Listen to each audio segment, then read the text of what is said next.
and welcome to our Veterans Day celebration here at Stockton University. My name is Jason Babin, and I'm a veteran, and I'm the Director of Military and Veteran Services here at Stockton. I am honored to be here with you today as we recognize our service members and veterans and remember their many sacrifices. All week, we've been educating our community on what it means to serve through programming like our Veterans Monologue and our Salute to African American Service Members, along with our many speakers that we had this week.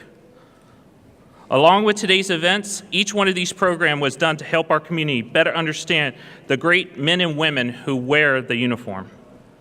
I would now like to ask that everyone please stand for the singing of our national anthem by Danielle Quinn, class of 2018.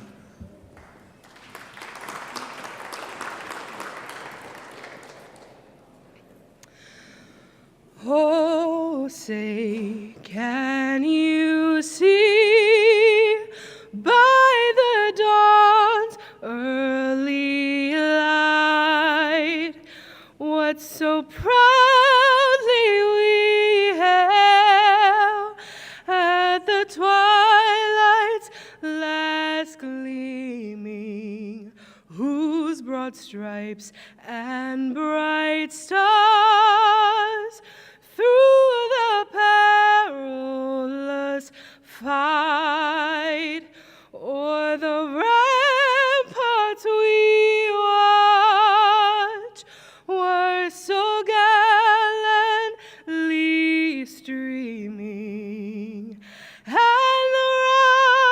rockets' red glare,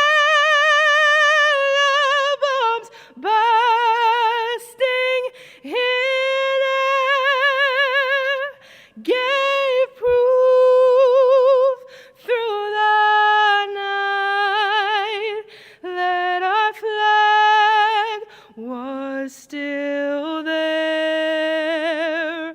Oh, say does that star-spangled banner yet wave o'er the land of the free and the home of the brave.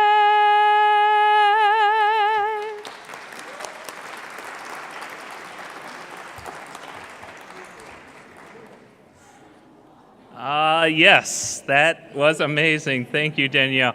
And if that is the first time you've heard her, she is outstanding. And we are so glad to have her come back and sing our national anthem.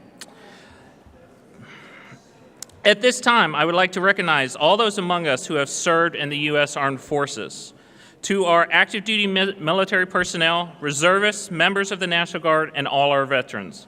It is your service and sacrifice that has kept our nation safe and free. If you are able, please stand and be recognized today.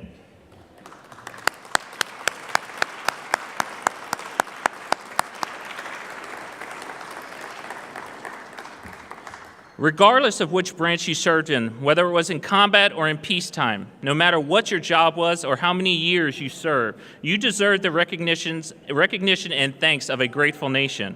We can truly never thank you for all that you have done. Those of us who served in the military understand the importance of leadership. Here at Stockton, we are fortunate to have leaders who are committed to helping every student succeed. And because of their support, we have one of the finest military and veteran programs in the nation. Please join me in welcoming our Provost and Vice President for Academic Affairs, Dr. Lori Vermeulen.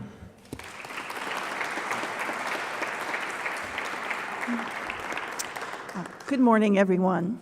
On behalf of President Kesselman, I am pleased to welcome you to our annual Veterans Day celebration at Stockton University.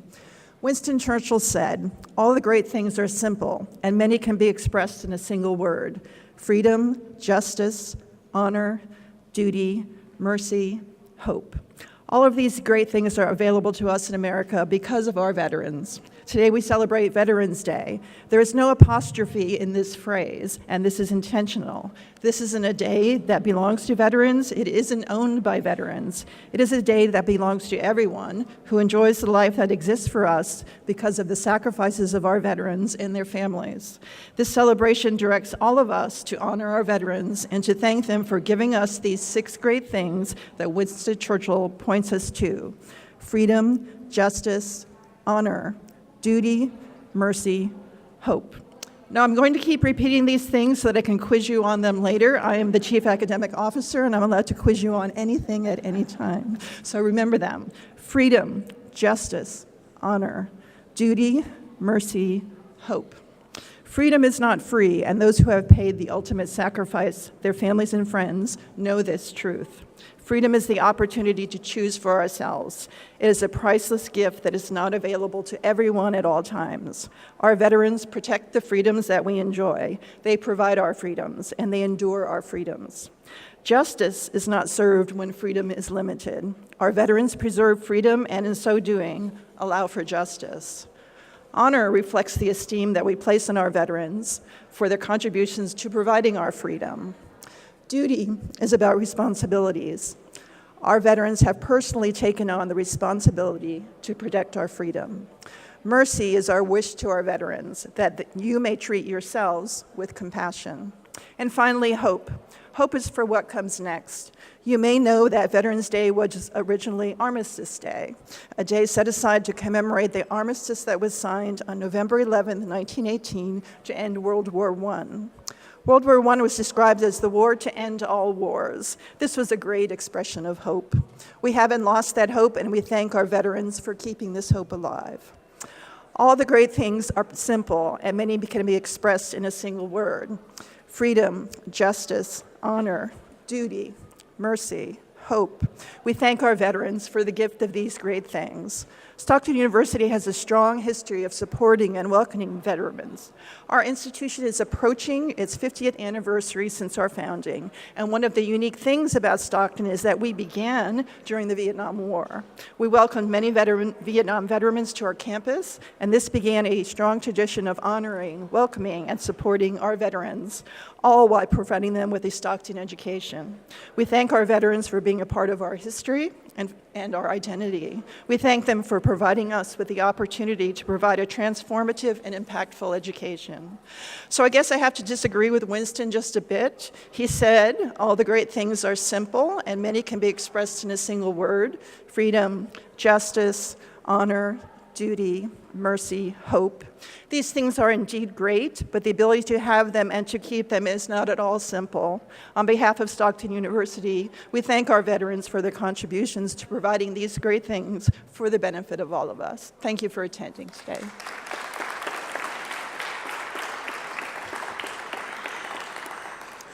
Thank you, Dr. Lori Vermillion. We thank you for being with us today and for the constant and enthusiastic support of the Stockton community.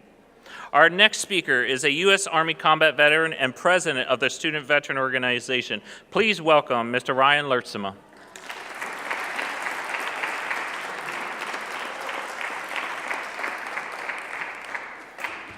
Thank you, Jason. Good morning, everybody. Good morning, everybody, again.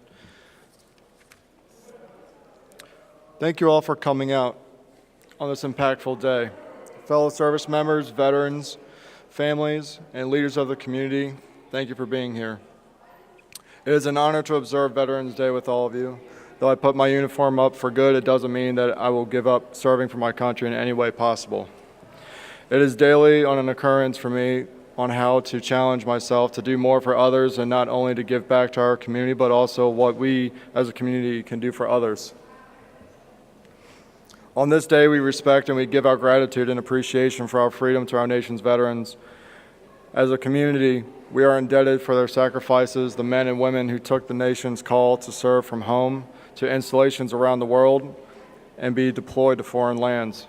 When you are discharged from the military, you hang up the uniform, but the selfless service is never done, or a moment to act for another is never extinguished. I would like to share a small personal moment with all of you, though it is every veteran's experience, but this one is mine. I was medically retired in 2016, and it was at that moment, for the first time in 10 years, I did not understand my next purpose and mission for getting out of the military. It was a dark time for me, as it is most for veterans freshly out of the military, and it was challenging, difficult, but I overcame it when I was invited to speak at middle school in Atlantic City for what service meant to me. In a short sense, when I was asked by the sixth grader, it was awakened in me when I can put myself on a line for another person. We as a team equally complete the task at hand in any given situation, from protecting one another, getting a project done for a homework assignment, or just holding a door for another person. It's that mute satisfaction of service that you can do for one another. Even though it's small, but it's still a strong sense of service to one another, you should enact it on a daily. The road will always be challenging for veterans to feel part of something greater than the selfless service and camaraderie learned and attained in the military, but it can be rewarding when the community as a whole yearns for a better understanding of that selfless service. There is always more we can do to honor, educate, and provide the best resources of the culture and respect for our fellow veterans. When I was newly elected for this position for the Student Veterans Organization earlier this year, my first thought as president was, and it still is, what can we do more for this population? How can the understanding and the education be so prominent in everyone's eyes, not just our own, so everyone in this environment has an understanding of who and what veterans are? Collectively as a team, we set high standards for ourselves to ensure the impact and work is suitable and what we represent as a team. Some of these objectives are veteran priority housing for incoming veteran students, Stockton University Space Management Pact for a Veterans Resource Center at Stockton University, career placement and advanced career fair times for student veterans, a 22 Suicides a Day memorial project personally applicated by one of our members, veteran benefit programs within local business leaders, such as Hard Rock Casino and Hotel, Stay Afloat Aquatic Therapy, Atlantic City Chamber of Commerce for Atlantic City Air Show, and more. All of these ideas are concepts, they're goals, they're ongoing goals, they're ongoing concepts that we can just keep striving to make sure they either get complete or moving forward because they're impactful and needed. Stockton University offers in so many different ways resources for the student veterans here, but not only for student veterans, but its population as a whole, because we as a whole are Stockton University. One of the programs that I've been invited to attend this year is called the Vet Paneling. It's Veterans Engaging Teachers. This gives an opportunity for veterans to speak to everyday students and professors here at Stockton University and to have a better understanding of what it is to be a veteran. In closing, I would ask, not just as a veteran, but as a citizen of this incredible country, for just a second, when you're walking around campus or wherever you are in your travels today, for that moment, the people you pass may not be wearing the nation's military service uniforms today, but in time past from a year or a decade or even generations ago, might have been one of our fellow citizens who heeded the unknown calling to sacrifice their lives and put their own purpose on hold for someone else's who didn't have that calling. You can show how much you love our country by respecting each other and our neighbors as though you would want respect for yourself. May God watch over the men and women that gave their ultimate sacrifices in the name of freedom, but may God watch the men and women who are still serving the call today. Thank you for your time.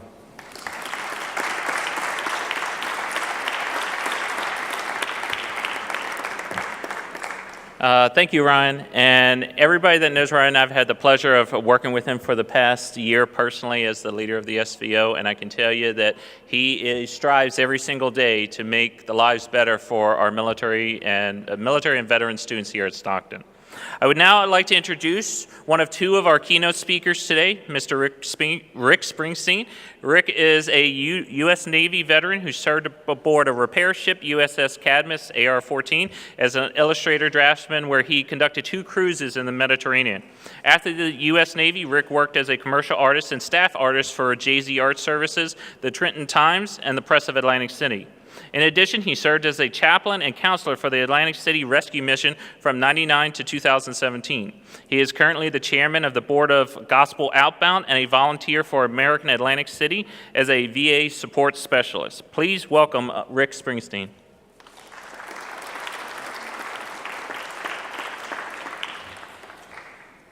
Good morning, everyone. I'd like to thank very much Stockton University for sponsoring this event, and thank you, staff, the students, visiting veterans, guests, and attendees here today. Thank you very much for being a part of our Veterans Day. I personally want to thank the observance of this celebration. It means so much to veterans that have served in the past and those that are in the armed forces right now, to have days like today where people come together and recognize the sacrifice that's done.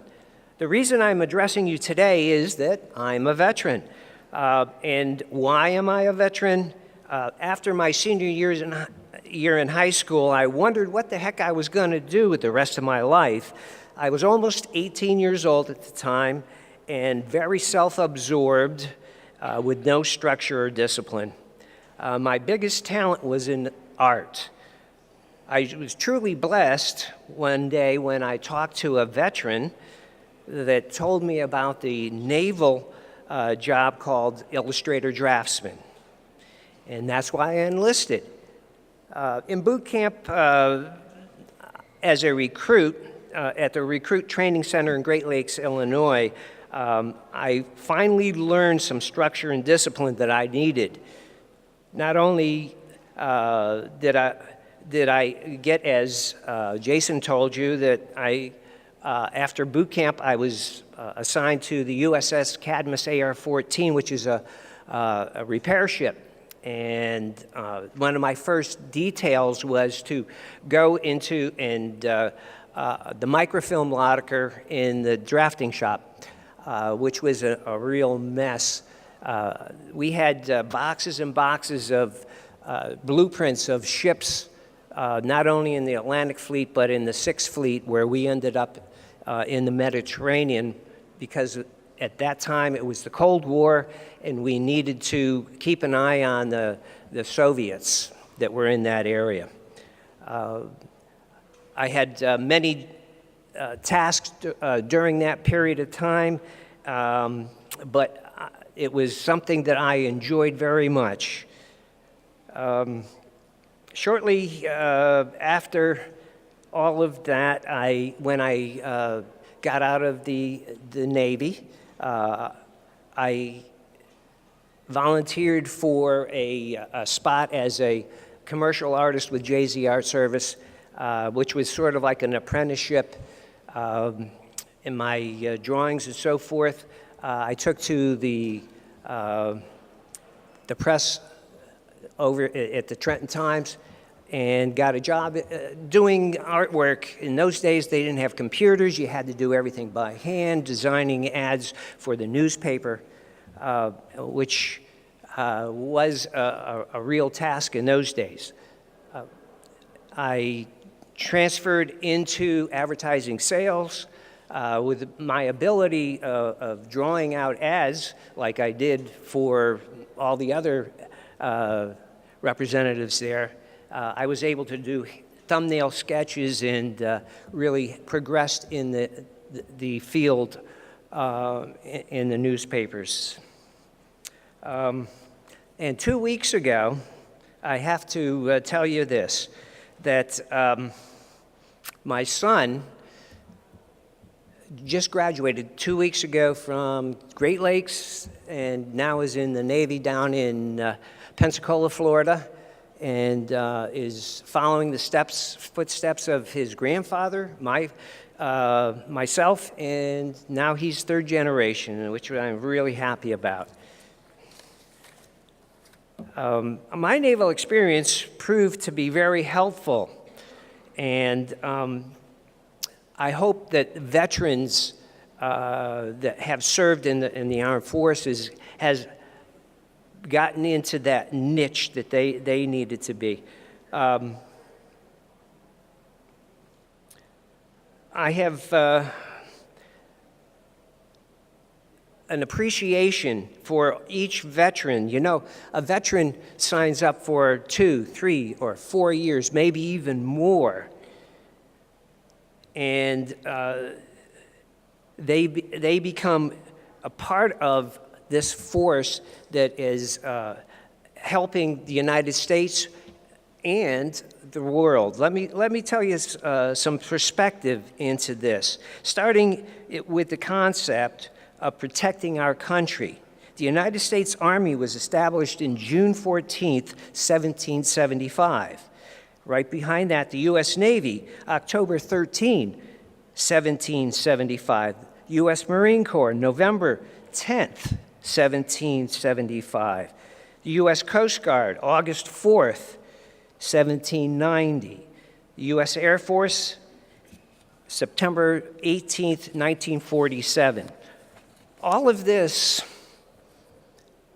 has given experience to so many people during that. I have a list here of 23 conflicts that the United States has been in, but it's not just the 23 conflicts. There were more, but let me go down a list. It'll take a short period of time. The War of Independence, 1775 to 1783. The Bayberry War, 1801. The War of 1812. The War with Mexico, 1846 to 1848. American Civil War, 1861 to 1865. The Spanish-American War, 1898. Boxer Rebellion, 1899 to 1901. The Philippine-American War, 1899 to 1902. The World War I, 1917 to 1918. The Russian Revolution, listen to this, 1819. We sent 5,000 troops for to help the Russians. World War II, 1941 to 1945. The Cold War era, which I was in, 1945 to 1991, the U.S. was involved with the Korean War, 1915 to 1953, Lebanon crisis, 1958, the Dominican intervention in 1965, the Vietnam War, 1964 to 1975, where 5,000 Americans died, or 57,000, excuse me. The island of Grenada, you might remember that if you're old enough, October 1983, where 1,000 U.S. troops consisting of paratroopers, Marines, Rangers, and Special Ops were sent for that conflict. Persian Gulf, 1990 to 1991. The Somalia conflict in 1992. Haitian conflict, 1994 to 1995. Yugoslavia as a member of NATO, we were there in 1999. October in Iraq, 2003 to 2011. The Syrian-Iraq intervention in 2014. What do you think all that means? The Department of Veterans Affairs has estimated from records of historical wartime service, which comes up with 41.9 million service members in that period of war, including the current conflicts of Iraq and Afghanistan. Veterans of America estimates that some 2.8 million have served in Iraq and or Afghanistan. Mostly only 15% of the total personnel were deployed to those Iraq and Afghanistan.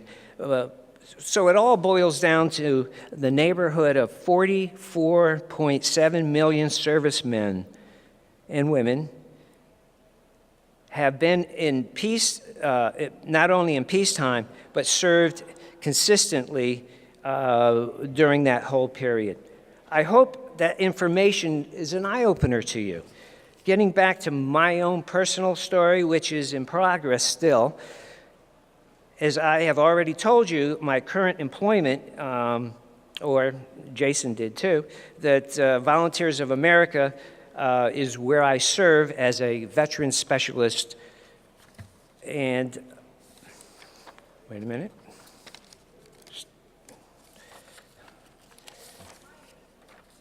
I have the honor of helping veterans that are in need in Atlantic County area.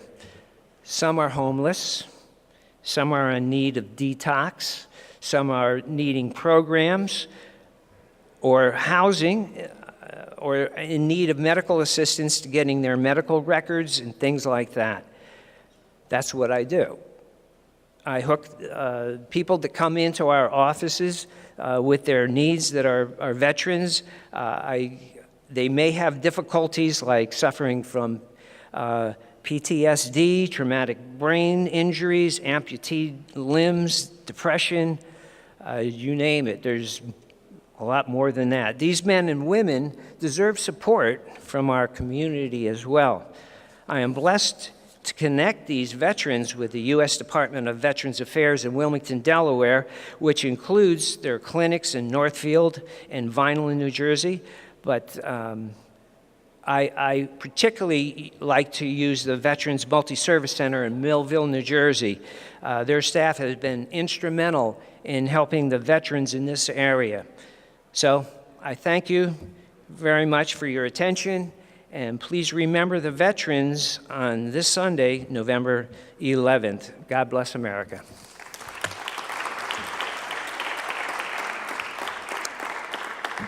Thank you, Rick. Our next keynote speaker needs little introduction because he is a very valued member of our community, not just in this area, but in Cape May County. That being said, he is not on our schedule. However, when a general shows up, anybody that has served, when a general shows up, you make time for him. So I'd like to introduce our next guest speaker, Jeffrey Pearson, Cape May County freeholder and retired brigadier general. Thank you. Thank you. Thank you.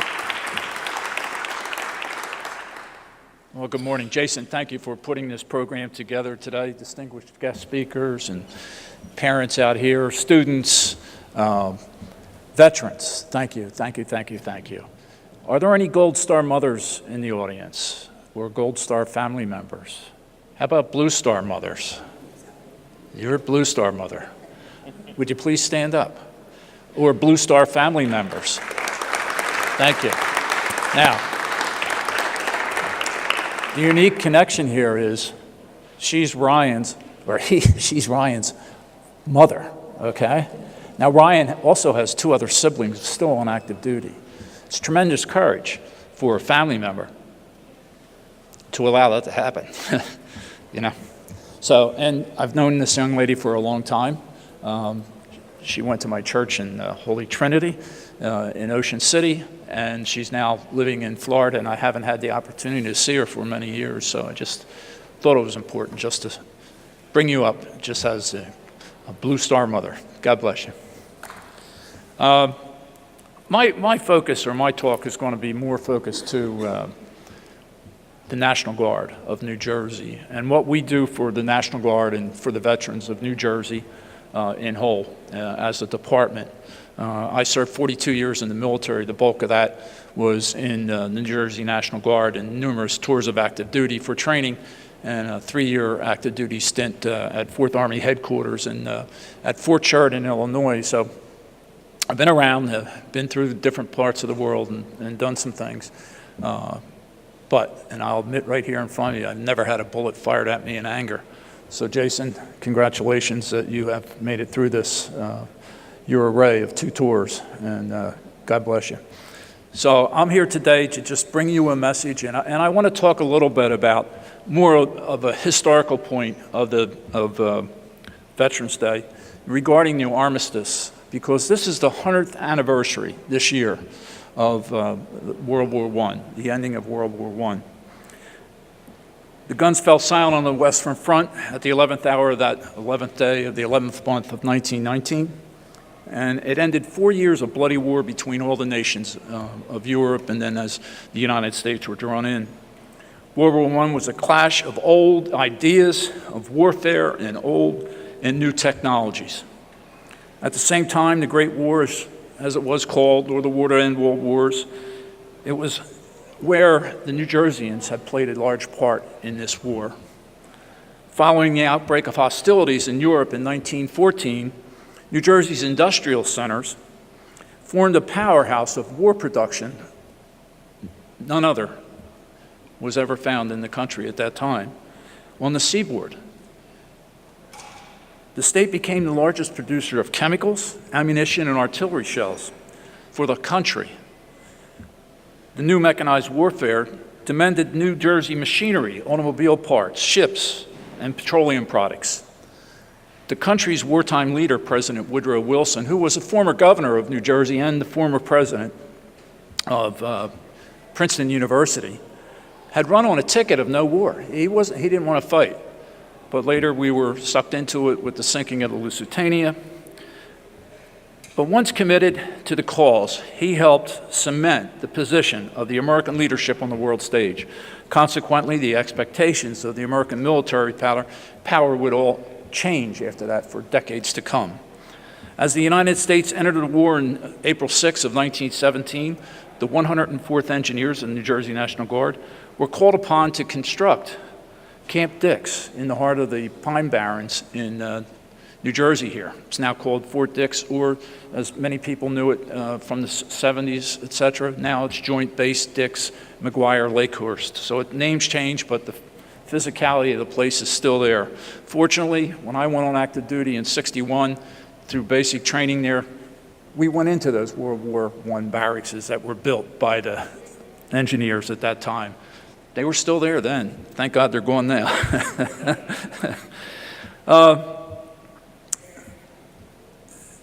The 104th Engineers, they were, all these units that I talked about here, just real quickly here, in the 112th Artillery, they were all mobilized or brought into active duty at Camp Edge. Camp Edge was for Governor Edge. At the time, they called the National Guard Training Center Camp Edge, based on who the governor was. And that happened up into the 40s, late 40s. Now that's called Seagirt, and it's the National Guard Training Center. It's very modern and up to date, and we just spent about $150 million of federal dollars several years ago to bring in new facilities and training there. This was the first ever overseas deployment of the National Guard soldiers in the history of the Reserve Component Force. Many of the New Jersey National Guard units entered the war as part of the 29th Division, which was formed in Fort Belvoir, Virginia. And it comprised units from Virginia, Maryland, Kentucky, North Carolina, and West Virginia. By the war's end, there were more than 140,000 New Jerseyans that had served in all branches of the service. Additionally, the field clerks and civilian professional staff that they had at that time in the military, they were the preceders of the current warrant officer strength in the military. They finally would receive their state recognition as military veterans in 1920 based on the Veterans Preference Act. An account of the history of the 29th Division at the end of the First World War states, "One moment found the men, with ranks depleted, grimly marching forward. The next moment a message received. The word was passed down the line that the armistice had been signed and the war won.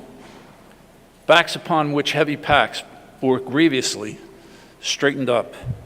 Their thoughts spanned the Atlantic at a bound, and there sprang and immediately in every heart the desire to go home."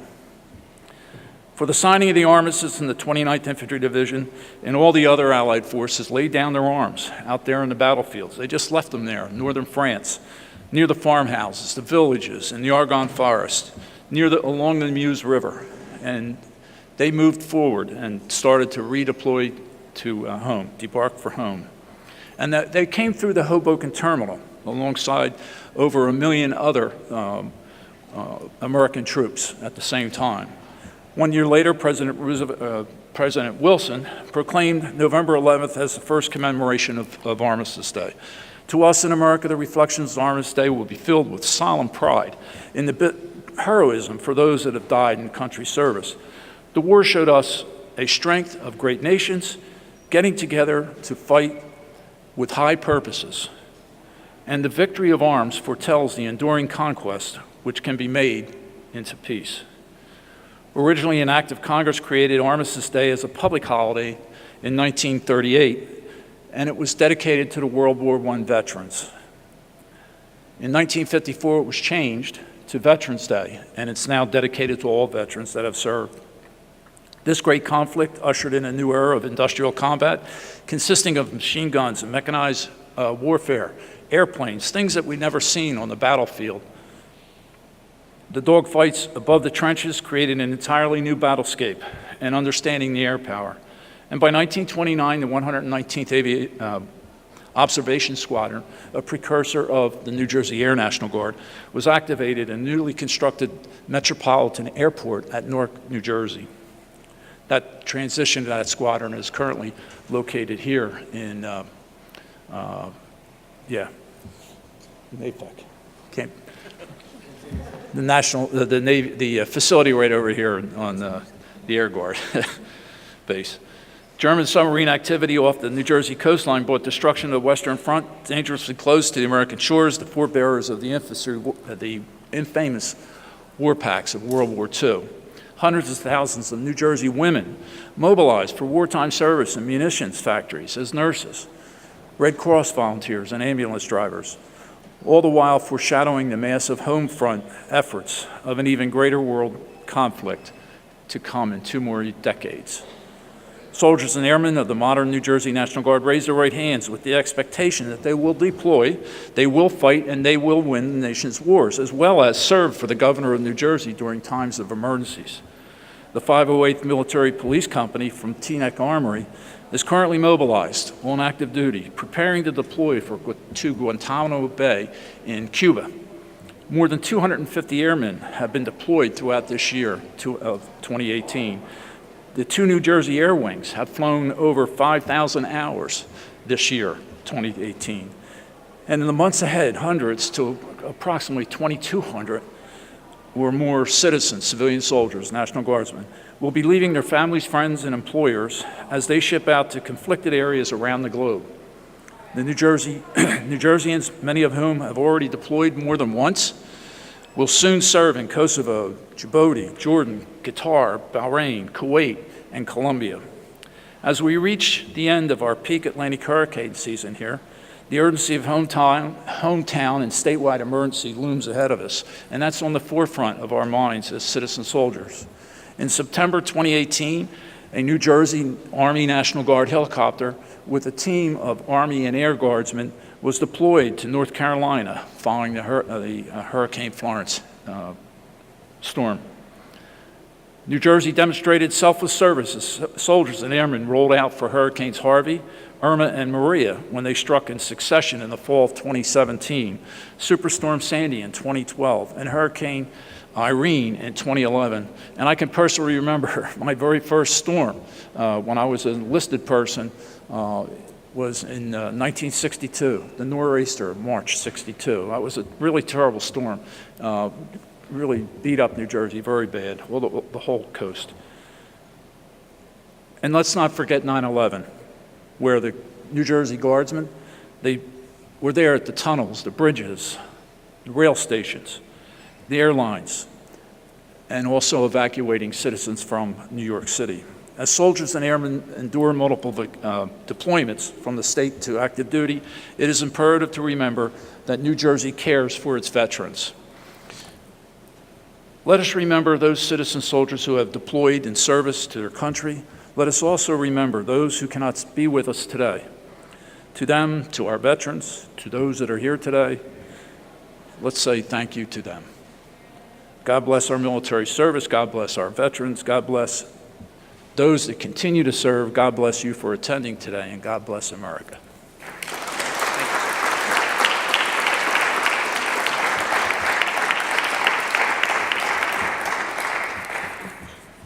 Thank you, sir, for that. And if you do not know Jeff, he is a phenomenal guy that fights for our service members every single day. And if there is ever anything that you need, believe me, he is a great point of contact for that. In addition, he will be a guest speaker here on November 14th if you would like to hear him again. And it will be located in our campus center in the theater at 1 o'clock. Just a quick shout out for that. I would now like to introduce a colleague and friend of mine. Who works tirelessly to help and assist our service members. When I tell you she has one of the hardest jobs here, I am not kidding. She works tirelessly every day to ensure that our service members and veterans receive the support they need to be successful. Please welcome our counselor and assistant director in our Wellness Center, Karen Matzinger.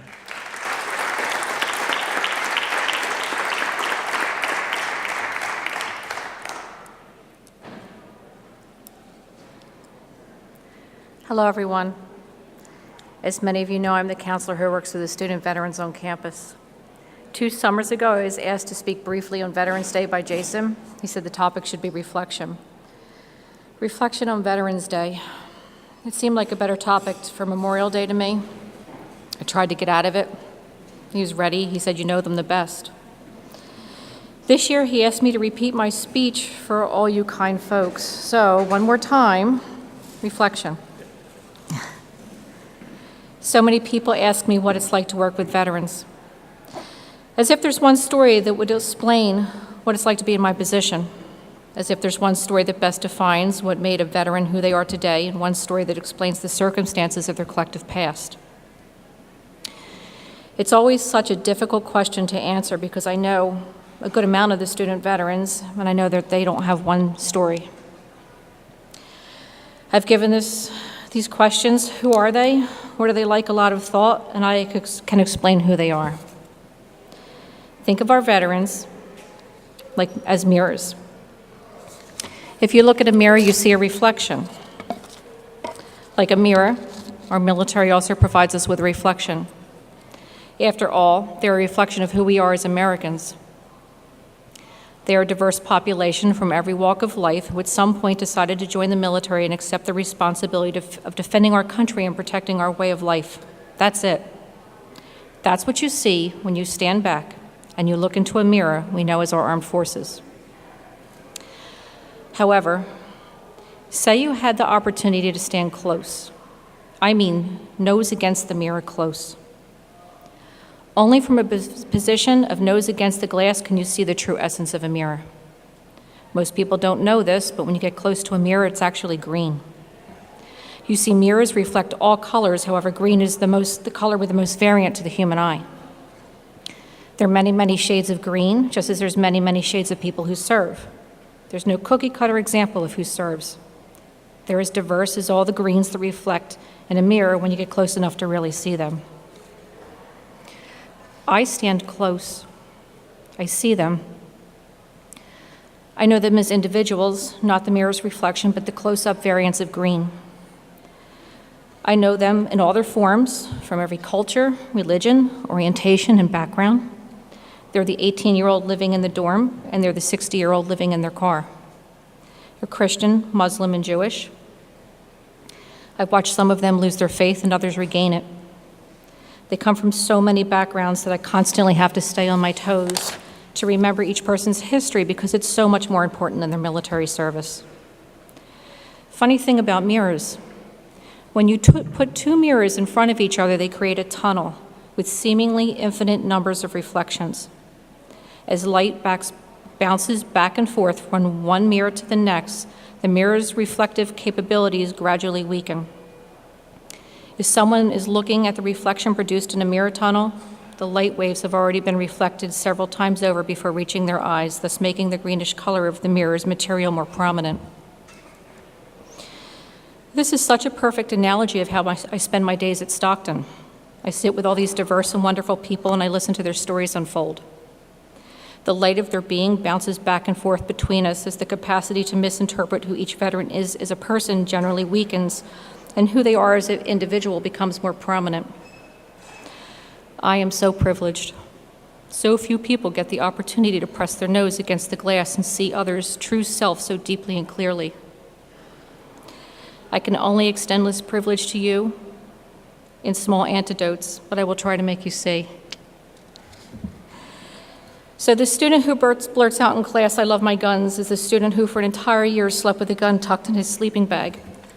His only sense of security in a strange place so far from home, he ate with that gun and he went to the bathroom with that gun. His superiors continuously told him that the gun was life itself, and to that student, it was true because he survived. That student who limps and stutters, the one who's giving you yet another excuse for getting an assignment. He was smiling at me when he described how he begged doctors to remove a part of his mangled hand. He smiled as he talked about being shot and stabbed and gassed. He smiled because it happened to him and not to his friends sleeping next to him, and not to his children and not to yours. That student who seems tired, so much more exhausted than his peers. An hour before class, he politely leaned over my computer, opened Google Maps, and showed me the crater that left the IED that changed his life forever. So on, so on. The marriages and the divorces, the family fights, the academic awards, the babies, the nightmares, the excitement and the boredom, boots and beards. I sit and I listen to tragedy, survival, strength, and regret. I see it all through their eyes. And it is beautiful because they are beautiful. They are the best reflection of who we are as a people. I press my nose against the mirror, and I revel in who we are as people and the understanding of why some of us choose to defend America. Thank you to each of you who serve and for bravely sharing a huge part of you.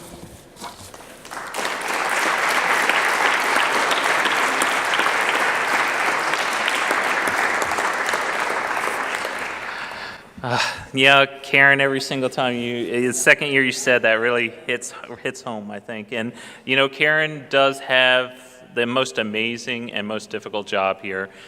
We are one of only a few institutions that have a dedicated counselor for our service members and veterans. And I was part of her hiring process, and she is just an amazing person, and we are so thrilled to have her as a member of our team. I would now like to introduce Patrick Morsey, a Stockton student and a service member in the New Jersey Army National Guard, who will be reading a poem. Please welcome Patrick Morsey.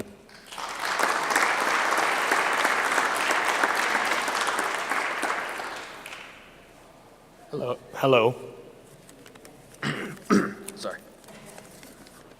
I'm going to read a Due to a Soldier. It's Winston Churchill again. If you've ever watched Dead Poets Society, it's essentially, "Oh, Captain, my Captain." Adieu, O soldier. You of the rude campaigning, which we shared. The rapid march, the life of the camp, the hot contention of opposing fronts, the long maneuver. Red battles with their slaughter, the stimulus, the strong, terrifying game, spell of all brave and manly hearts, the trains of time through you, and like of you, all filled with war and war's expression. Adieu, dear comrade. Your mission is fulfilled, but I, more warlike myself, and this contentious soul of mine, still on our own campaigning bound, through untried roads, with ambushes, opponents lined, through many a sharp defeat and many a crisis, often baffled. Here marching, ever marching on, a war fight out, I here, to fiercer, weightier battles give expression.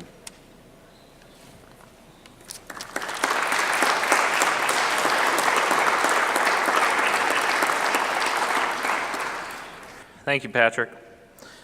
While Veterans Day is a day to acknowledge the services and sacrifice of our veterans, we would like to take a moment to remember the men and women who have served our country and are no longer with us.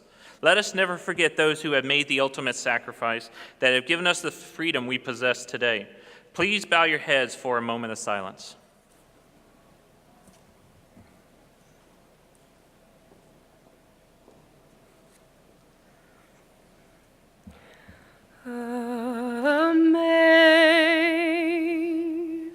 Amazing grace, how sweet the sound that saved a wretch like me. I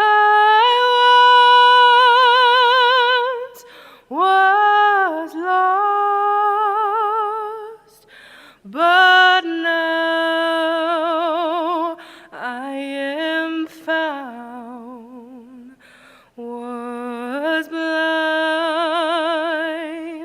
but now I see.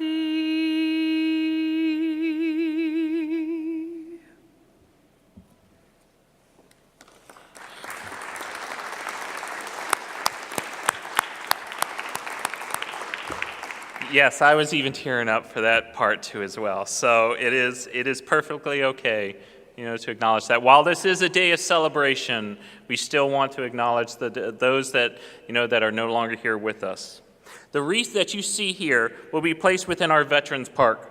It will serve as a reminder to those that pass it to remember those who have served and the sacrifices they have made. This concludes our Veterans Day celebration, but I would like to take a moment to thank our student veterans who are here today helping us make this event happen. Please give them a round of applause.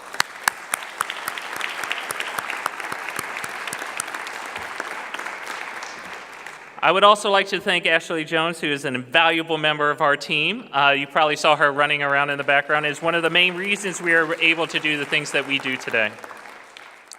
Thank you all for coming, and we wish you a great Veterans Day.